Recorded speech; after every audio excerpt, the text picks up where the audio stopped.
Hello everyone, welcome to WIT. This show has been just one of the most amazing experiences of my life. I've been wanting to do this show since I was in 10th grade and read it, and to be able to perform it and have the amazing cast that I've had, to have the amazing co-senior project people that I've had, which have been Maggie Rosenthal, Abbe, Smul, and Becca, Stoll. It's been a fantastic collaboration. I've had the best time. I really hope you enjoy the product, and I give you WIT.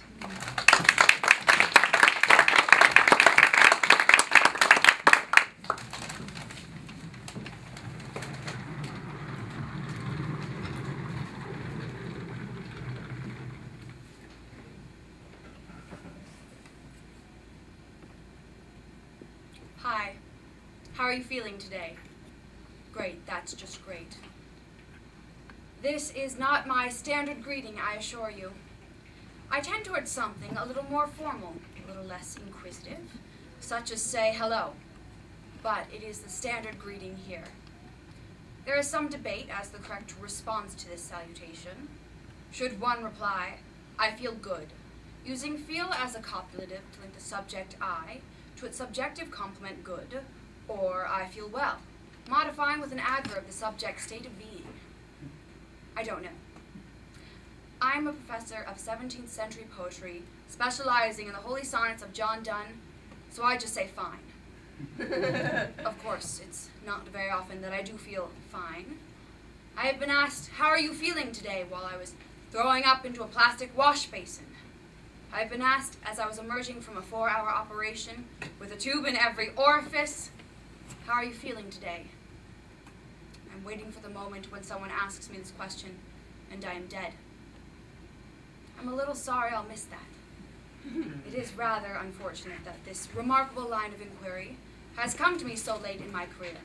I could have exploited its feigned solicitude to great advantage as I was distributing the final examination to the graduate course in 17th century textual criticism. Hi, how are you feeling today? Of course, I would not be in this costume, so the question's ironic significance would not be fully apparent, as I trust it is now. Irony is a literary device that will necessarily be deployed to great effect. I ardently wish this were not so. I would prefer that a play about me be cast in the mythic, heroic, pastoral mode, but the facts, most notably stage 4 metastatic ovarian cancer, conspire against that. The fairy queen, this is not. And I was dismayed to discover that the play would contain elements of humor. I've been, at best, an unwitting accomplice. It is not my intention to give away the plot, but I think I die at the end. They've given me less than 2 hours.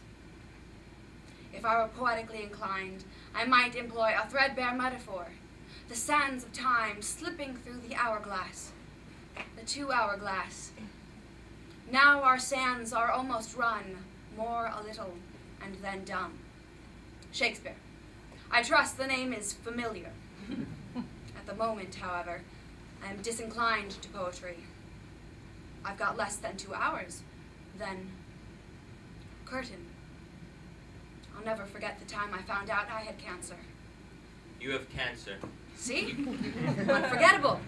It was something of a shock. I had to sit down. Please sit down. Miss Berry, you have advanced metastatic ovarian cancer. Go on. You are a professor, Miss Berry. Like yourself, Dr. Kleppier. Well, yes. Now then, you present with a growth that unfortunately went undetected in stages 1, 2, and 3. Now it is an insidious adenocarcinoma, which Insidious? Insidious means undetectable. Insidious means treacherous. Shall I continue? By all means. Good. In invasive Insidious. epithelial carcinoma, the most Curious effective word treatment choice. modality is a Cancer. chemotherapeutic agent. Cancel. We are developing an experimental combination of drugs designed for By primary cancer, site nature's ovarian changing with course a target untrimmed. specificity No, of that's stage not 3 it. and beyond administration. Am I going too fast? No. You will be hospitalized as an Must inpatient read for something treatment each about cycle. cancer. You will be on complete get intake some and books, output some measurement articles, for assemble 3 days after a each treatment bibliography. to monitor kidney function. Is anyone doing After the research on initial 8 cancer? cycles, you will have another battery of tests. The Concentrate. antineoplastic will inevitably affect some of the healthy Antineoplastic. cells including those lining the gastrointestinal tract from the lips to the anus and hair follicles. Against new shaping. We will, of course, be relying on your resolve to withstand some of the more pernicious side effects. That doesn't seem... Miss Barry. Beg your pardon? Do you have any questions so far? Please, go on. Perhaps some of these terms are new. I realize... No. Being very thorough. I make a point of it. And I always emphasize with my students... So do I. Thoroughness, I tell my students, but they are constitutionally averse to painstaking work. Yours too. It's worse every year. This is not dermatology. It's medical oncology, for Christ's sake. My students read through text once, and they think it's time for a break. Mine are blind. Well, mine are deaf. You just have to hope. I suppose. Where were we, Dr. Barry? I believe I was being thoroughly diagnosed. Right. Now, the tumor is spreading very quickly, and this treatment is very aggressive. So far, so good? Yes. Better not teach next semester. Out of the question. The first week of each cycle, you'll be hospitalized for chemotherapy. The next week, you may feel a little tired. The next 2 weeks will be fine, relatively. This cycle will repeat 8 times, as I've said before.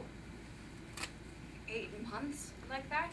This treatment is the strongest thing we have to offer you. And as research, it will make a significant contribution to our knowledge. Knowledge, yes. Here is the informed consent form. Should you agree, you sign there at the bottom. Is there a family member you want me to explain this to? That won't be necessary. Good. The important thing for you is to take the full dose of chemotherapy. There may be times when you'll wish for a lesser dose due to the side effects. We've got to go full force. The experimental phase has got to have the maximum dose to be of any use. Dr. Barry? Yes? You must be very tough. Do you think you can be very tough? You needn't worry. Good. Excellent. I should have asked more questions because I know there's going to be a test. I have cancer. Insidious cancer with pernicious side effects. No, the treatment has pernicious side effects. I have stage 4 metastatic ovarian cancer. There is no stage 5. Oh, and I have to be very tough. It appears to be a matter, as the saying goes, of life and death. I know all about life and death. I am, after all, a scholar of Donne's holy sonnets, which explore mortality in greater depth than any other body of work in the English language. And I know for a fact that I am tough, a demanding professor, uncompromising, never one to turn from a challenge. That is why I chose, while a student of the great E.M. Ashford, to study Donne. Professor Ashford. Do it again. It was something of a shock. I had to sit down.